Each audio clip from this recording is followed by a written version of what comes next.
Beautiful. So my presentation is about like game worlds and graphics in video games and how that can appeal to like a specific gender.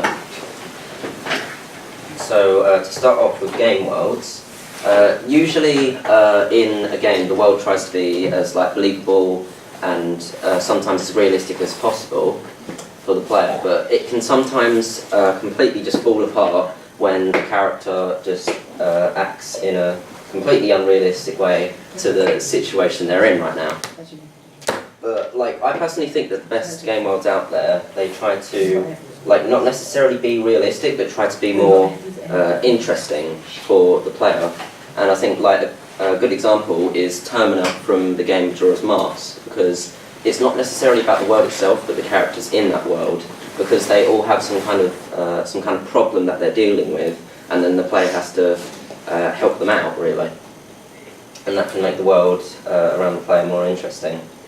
And like, whenever a world tries to be realistic, again, it can just fall apart because of a gameplay mechanic sometimes just not being realistic, or a glitch, or just something odd, really, in the game. And with some game worlds, that can appeal to both. Some game worlds out there try to appeal to both genders, say like Mario and Sonic, and it can sometimes really work out very well.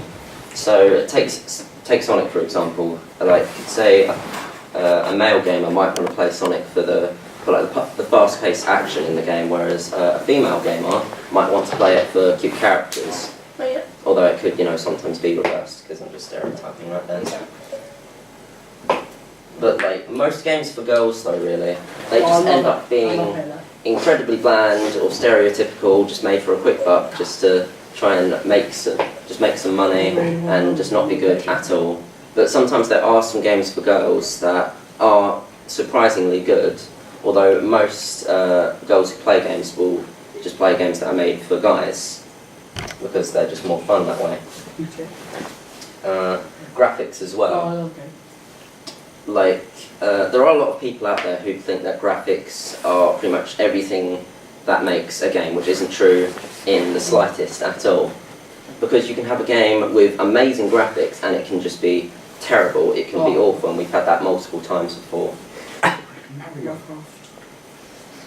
And like some games, say like Wind Waker there and Cuphead, whenever they try to go for a different art style, it can make for a huge success, and both of those games have sold very, very well and have their own fan bases, and Wind Waker has had many sequels, and Cuphead is rumoured to have a sequel at some point due to the game's art style. And Cuphead in particular sold 1 million copies in the first week just because of the art style. And some games as well, they try to sometimes go back to older games, trying to make them look like they're from the 80s or 90s, with this kind of 8-bit, 16-bit like retro style. And these have also become huge successes. Games like Minecraft, Undertale, Shovel Knight, they've become huge hits, whereas the graphics are like really inferior compared to other games, but just because of the gameplay itself, they've done very well.